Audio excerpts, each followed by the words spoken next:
Hello everyone, welcome back to the channel. Jimmy Kolb here, equipped bench press specialist. Today I am here to talk to you about something that is very near and dear to me in my heart, and that is the reverse grip bench press. I'm going to talk to you today about why I do it, how I got introduced to it, and why I think every serious bench press athlete should be doing it. So without further ado, let's get started. Now that we know the subject matter of the video, let's talk about it. How did I get introduced to reverse grip bench press? Probably about 2.5 years ago, I had a training partner named Joe Fazio. Me and him were talking one day. I said, man, I've always wanted to do the reverse grip bench press because I know of the potential tricep building aspects of it. For heavy bench pressing, tricep strength should absolutely be one of the most important aspects of your training. After talking with Joe, I realized he had a really cool idea. I said, man, I cannot grab a bar, as I've explained in other videos. I cannot fully supinate on a straight barbell. It's too painful. Up until that point, that was the only way I knew how to reverse grip. You had the pronated grip this way, and the reverse grip was just that. You just inverted the grip and held the bar this way. What Joe told me next would change my career literally forever. He told me that he has seen somebody hold the bar between these two fingers and held the bar that way. I think it was that same workout, maybe the next workout after that, I tried it for the first time and the results were amazing. Immediately, I could feel the triceps working more than any other bench variation I'd ever tried in my entire career up until that point. So that's all it took. One little suggestion to not hold the bar like this, just to put the bar between these two fingers, the trigger and middle finger. From that point forward, after 2.5 years, I'd say about 99% of the time, sometimes when I warm up raw with the empty bar, I will do a pronated grip just to add more blood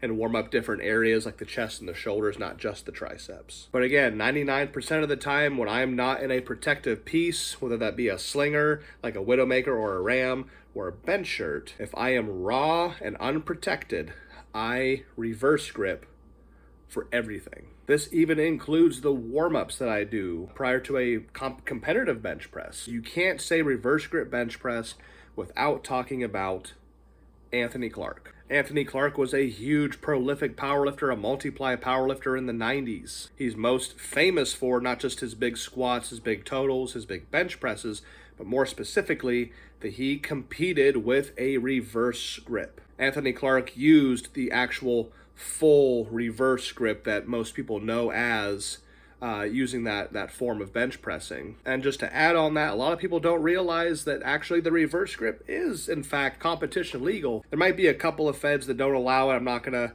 say out loud who. For the most part, as long as you sign that waiver, I mean, there's nothing in the rule books that says you cannot bench backwards. Do correct me if I'm wrong on that. Jamie Harris was another big prolific bench presser of the 90s. They would go back and forth. Anthony would do 710, Jamie Harris would do 715, and then Anthony Clark would do 725. They were trying to be the first one in history to bench press 800 pounds. Anthony Clark talked extensively about how it affected his triceps, why it was his preferred method of bench pressing. Might be a little bit different than my reason, but even such, he became the first person to bench press 800 pounds for a minute. The lift was highly controversial and was turned down by the judges shortly thereafter, so he was never credited with an actual 800-pound bench press. The 800-pound bench press would not happen until 2002 when Ryan Kennelly did it for the first time, and he is one of my heroes. I talk about Ryan quite a bit. Kind of a word-of-mouth story about Jamie Harris also did an 800-pound bench press in the 90s. From what I understand, he got up off the bench, he got the lift by majority, 2 whites and 1 red, which in powerlifting means good lift. He didn't want 2 whites and 1 red. He wanted all 3 whites so that nobody would ever question his lift. How the story goes, he walked over to the judges who gave them the white lights and flipped their whites to red, failing the lift himself. He would never go on to bench press 800 pounds. That's a little bit of history going back into the 90s, with Anthony Clark making the lift very, very prolific. Even though the Barbarian brothers had used reverse grip bench pressing before him, he hit the powerlifting scene as a mammoth monster of a human being and truly made this style of bench pressing famous. Okay, now we're going to move into the benefits of benching backwards. And for the purposes of this video, I am in fact going to just be referring to my style of bench pressing with the fort grip. Some people call it the talon grip. I do call it the fort grip sometimes because this is a form of grip that the javelin throwers use. And I'm pretty sure that they call it the fort grip. It's one of the, I think, 3 major grips that javelin throwers use. The very first thing, as I've mentioned many times in this video already, is the potential for enormous gains in strength in the triceps. Again, this is something I've known about my entire life. I've just never been able to apply it because I didn't know about splitting the bar between these 2 fingers.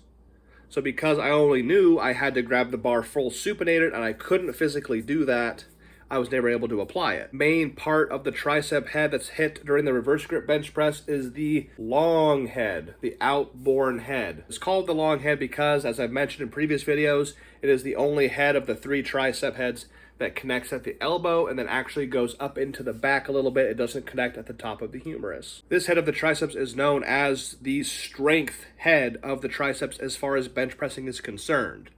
You also have the lateral head on the outside and the medial head, but the long head of the triceps is what you want to build. Other movements that kind of work the long head of the triceps are your overhead movements, your overhead extensions, getting that stretch going. Those are somewhat limited, however, because you can reverse grip bench press a hell of a lot more weight than you can overhead extend. So because it puts more stress on the triceps, it then inadvertently takes stress away from the shoulders and the pecs. We as humans cannot turn off certain muscles during certain movements, but we can, however, redirect stress towards different areas. For example, about turning off muscles, we have the bicep, which has 2 heads. If you wanted to work what the bodybuilders call the peak of the muscle, making it nice and tall, you'd want to work the outboard head. But because we cannot turn off the inside head and just work the outside, we have to redirect the stress. So doing things like narrow grip barbell curls will stress the outside head more than the inside. You're redirecting the stress, you're redirecting which part of the muscle is working more. So the reverse grip bench press puts a lot more strain on the triceps while taking some away from the shoulders and pecs. You are still going to get a full upper body workout doing reverse grip bench press, but there's going to be more emphasis on the triceps. All right, reason number 2, why I think you should do more backwards benching in your training, and that is safety for the shoulders. As we all know, one of the worst things you can do in heavy bench pressing or just upper body training in general is put your shoulder in vulnerable positions. The shoulder joint is the most mobile joint in the entire human body, which is why it's open to getting injured so easily. It is not as strong of a ball and socket joint as, say, your hips are. It's a very shallow ball and socket joint. Why is there such a big difference between the shoulders and the hips? Well, we walk with our legs, and over time, probably through thousands or millions of years, our hip structure and bones become much more rigid and strong and robust as compared to the shoulders, because we don't walk on our hands as human beings. Maybe if we did that, if we all started walking on our hands in maybe 500,000 years or so, maybe, just maybe, through evolution, the shoulder joint would start to get more thick and robust and strong, but that's kind of unrealistic. So again, what we're talking about here is what we call internal rotation. So if you put your arm up like this and do a bench press, your shoulder is now in an internally rotated position. And this can wreak absolute havoc on your shoulder structure. This is the worst position to be in, especially under max loads. We as powerlifters or competitive bench pressers want to be in a tuck position, especially in the bottom of the lift. We want to keep our arms tucked. There is such a thing as over tucking. That's for a different video. Anyhow, this is not tucked and this is tucked. We want to be bench pressing in a tucked position. A, this uses more upper back muscles and triceps. And B, it keeps our shoulders in a nice, what we call externally rotated position. Now, even though you can tuck with a pronated grip, I tuck all the time, especially when I'm in my equipment. I tuck low and I come low on my belly. I'm in a tucked position. The risky part, and this is mostly for raw because I am in equipment, so it's a little bit different. I have more protection. But the risky thing with pronation, you're tucked in the bottom, and when people go really heavy and they panic, oftentimes when they launch off the chest, you see this. They go, and then they fight it up like this. This is bad. So there is that tendency. You have that freedom to move your arm at will, up and down, tucked, not tucked. So as I mentioned, as the second benefit to benching backwards is safety for the shoulder. When you grab a barbell in a bench press with a supinated grip or my fork position grip, you are locking your body, your upper body, into an externally rotated position. And you are in that position the entire lift. It's actually quite hard to internally rotate when you have a reverse grip on the bar. You are locking yourself into this externally rotated position, and you cannot flare out of this. And this benefit also directly correlates to why it is such a big tricep builder. You work a lot more triceps when you are in a tuck position. That's why when you go close grip, you're not supposed to close grip like this. You're supposed to close grip in here. The more you tuck, the more tricep extension you get. So when you reverse grip and you are tucked, you're not only protecting the shoulders, you are also adding a lot more tricep involvement. Two birds with one stone. Kind of an old analogy, but it makes sense here. Now we're going to get into a specific reason number 3, and I say specific because I am going to refer to my style of reverse grip and not the full pronation, and that reason would be natural joint position. I've mentioned in a previous video actually talking about how to fix your lockout and build tricep strength. I talked a lot about the reverse grip bench press. When I use my style, my fork grip, my talon grip, whatever you want to call it, I am actually bench pressing with natural joint position. Every powerlifting oriented gym I've been to has had those football bars, those American cambered bars as some of them are called, the bars that have the multiple parallel hand position grips. Some of them are canted a little bit at an angle. Most of them are just straight up and down parallel. And a lot of people, a lot of powerlifters are obsessed with these bars for building big tricep strength. I myself hate those bars. I do not like that they rotate, they move back and forth on you. It's very unstable. But they're obsessed with these bars because of the position of the arm and the body. This way, right? Palms facing in. And we're bench pressing like this. I can attain the exact same arm position and tricep activation that a football bar does with a straight barbell, simply by grabbing the bar with my talon grip.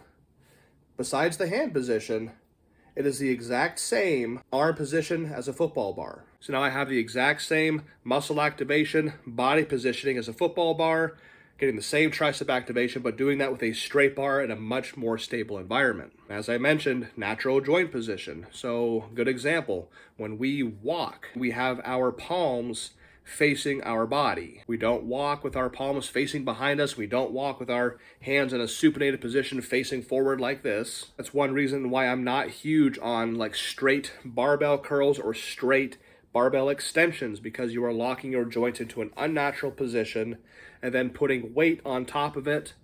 Again, I don't have the physical capabilities to actually grab a barbell in a supinated position without extreme discomfort and pain, and I have since disbanded all straight bar extensions from my training some years ago. Sometimes when I talk about this fork grip, reverse grip, bench press style, some people call it the natural grip, because I'm bench pressing with a straight bar in my natural joint alignment. Call it what you want, but like I just call it reverse grip. A lot of people call it other things, but again, that's one more benefit, particularly to using my style.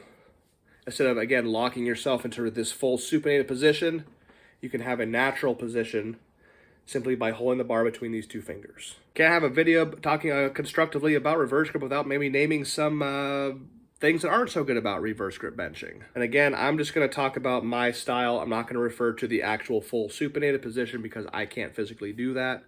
If I were going to talk about it, I'd say it's a little bit hairy when you're trying to get a handoff. It can actually be pretty precarious trying to get a handoff in this position. And for me personally, it is extraordinarily discomforting and painful here in the wrists and the forearms. But if you can hack it and you like it, go ahead and do it. With my style, like I said in the very beginning of the video, the barbell is now going to sit vertically in my hand. So all the weight is going to be distributed right here on this bone, right in the palm. And this can be very discomforting at first. I remember my first time using this grip, it was with like 225, and at that time, I was a 1,000-pound bench presser. And 225 was very discomforting right here. After a while, I got over it. Now I don't even notice it. I'll notice it when I get up into the 800-900-pound range reverse grip. But anything below that, 7, 6, 5, 4, I don't notice it at all. It will be a very quick adaptation. One other bad thing about it is that the skin between your fingers tends to never toughen up. I've been reverse gripping in my style for the last 2.5 years, and this skin between my fingers has always been very, very smooth and soft and will not toughen up. So when I go very heavy and I'm squeezing the bar very, very hard, especially with like a sharp knurling bar, I'll actually draw blood once in a while. So just keep that in mind, that like the skin between your fingers will probably always be very sensitive. It will always hurt. One last thing I'd like to mention, that a lot of competitive bench pressers, when we bench pronated, raw or equipped, we don't always push in a straight line. We use this arc method where we push maybe in a straight line at first, and then we kind of come back over the face. So it's kind of a curve, a slight uphill climb from the touch point to back over the face towards the lockout of the lift. With reverse grip bench press, you cannot push over the face. This is one bench press method where you in fact do have to push in a straight line. If I start pushing in a straight line and drift over the face, there's nothing back here to catch the weight. I have to keep the bar in a straight line, in line with my triceps that are now on this side of the bar. I have to push in a straight line. Pretty much I'm trying to push like towards my legs. So I have a tendency when I get in trouble or something's really heavy, I tend to go to my old habits and want to flare and push back towards my face. With reverse grip bench press, you cannot do that. You have to fight it and keep it out over your body and just kind of push towards your legs, lock your elbows out. You cannot drift over the face. So if you have a habit of doing that in a pronated grip, you might have to break that habit when you reverse grip and just fight to keep it out over your body the whole time. And getting towards the end of this video really quick, I'm going to give you a very short, well, it's not going to come out short, but I want to give you a story, an example, if you will, of just how beneficial the reverse grip bench press is for me, could be for other people. All my members on Patreon are very familiar with this story. I've talked about it many, many times. I've also mentioned it on my lives. In January of 2021, about 1 week before I hit this lift, I had a slight injury to my elbow. I was doing incline JM presses. Those who know me know that I cannot for the life of me do a JM press on a flat bench. I've never figured it out. So I was on the incline bench. It's very easy for me to do it on incline. I just take the bar out with a medium grip and just lower it to my chin. Very easy. After my heavier sets of 3 to 5 reps, it wasn't the heavy weight that hurt me. I backed the weight down. I think my down sets were with 2 plates. I was on my second set of 8, maybe second set of 10 reps with 2 plates. On rep number 5, I felt some pain out here. I was like, ow. Kept going. Rep number 6. Oh, that fucking hurts. Kept going. Rep number 7. It felt like a hot dagger went in this part of my elbow and came out the other side. I was like, oh fuck, I just fucked up. That was a pain I had never felt before in my life. I've had pain externally, like on the surface of the elbow, kind of out here, tennis elbow.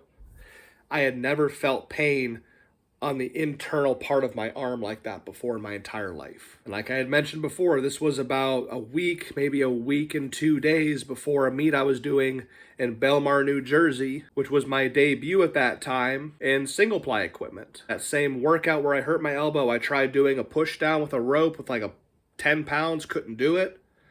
I couldn't do extensions with 10-pound dumbbells. I could not perform any style of tricep extension out there. Fortunately, I came in that same Saturday. This was a Wednesday. I came in that Saturday, so that Saturday would mark exactly 1 week from the competition. Under my single-ply bench shirt, and for some reason, benching in my shirt with a pronated grip did not hurt my elbow. That's great. I went on to go the next week, and I would bench press 1,050 pounds in single ply for the heaviest single ply bench press in history at that time. So with that experience, I came to the realization that I could do 2 things.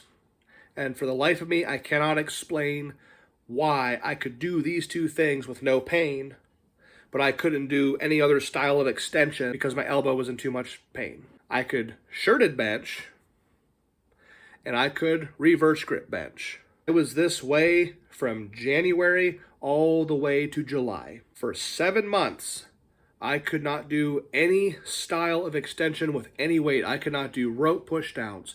I could not do lap bar extensions. I couldn't do tape presses, rollbacks with any weight. I couldn't even do kickbacks.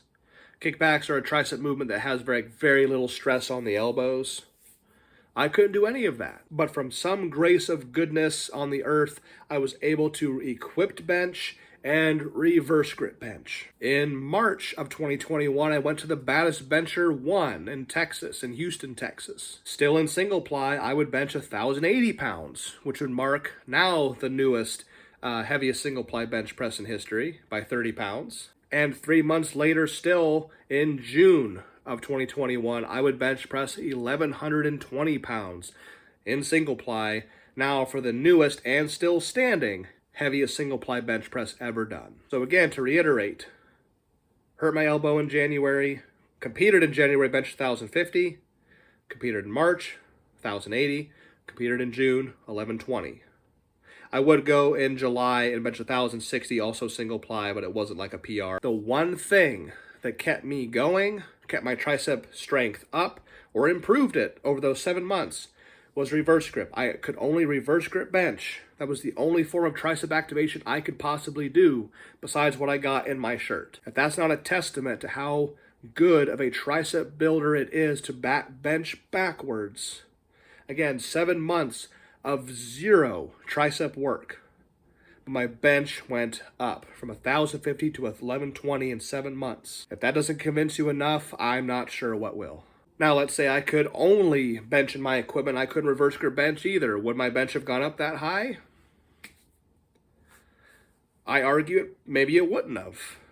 I may have been able to maintain where I was throughout those 7 months. So there is a short story, probably came out longer than I was thinking, of one reason why reverse grip bench pressing is so near and dear to me. Everybody that's willing to listen, that talks to me about it, tries it, and they absolutely love it. So I encourage you, if you want to gain tricep strength, if you want to change up in your training, try reverse grip bench pressing. Bench backwards for a minute. It might feel weird at first. It might be weaker at first. But mechanically speaking and tricep speaking, benching backwards is superior. I'm going to come out and say it. Yes, I believe it is superior. Now, people ask me, well, Jimmy Kolb, if it is so superior, why don't you compete with it? Well, again, I'm an equipped bench press specialist. The heaviest I've gone in the gym with my style of reverse gripping, the fork grip that we were talking about, is 900 pounds for a triple.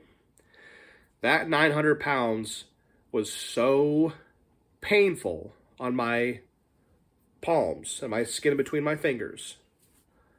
The thought or idea of going any heavier than that kind of makes me sick to my stomach. So for me, it's a really good builder. It's a really good tricep strength builder, but it does have limitations as far as competing with it because I'm trying to bench 1,400 pounds now. My hand is not going to be able to handle 1,400 pounds or even 13 or 12 or 11 with this style. I mean, I say that now, and maybe someday if I attempt it and I prove myself wrong, I'll eat those words. But as far as a tricep massive strength builder, yes, I think it rivals or surpasses. No, fuck that. It definitely beats anything else out there. Close grip bench pressing, floor pressing. I truly believe in the reverse grip bench press. Changed my career for the better, and I will never bench press pronated, unprotected, via slinger or shirt, ever again in my life. And that's after 16 years of doing it one way.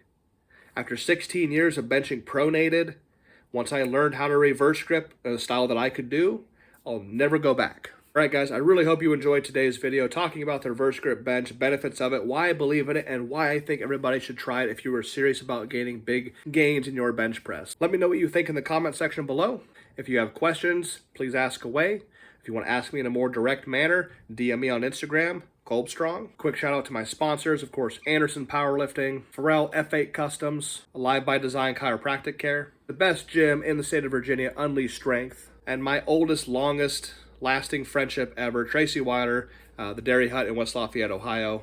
Love you, buddy. Also, as a friendly reminder, me and Katie, my wife, have developed the Kolbstrong Scholarship Fund, a fund for young powerlifters ages 13 to 23. We raise money by donations and also hosting fundraising events. For every $1,000 we raise, we cut checks, $1,000 apiece, to young powerlifting athletes who apply in the month of January. And we've raised about $11,000 this year. That's 11 young athletes that we can help, the next generation of powerlifters. We have the Kolbstrong Scholarship on Instagram, also www.kolbstrongscholarship.com. All right, that's going to do it for today's video. Until next time, stay strong.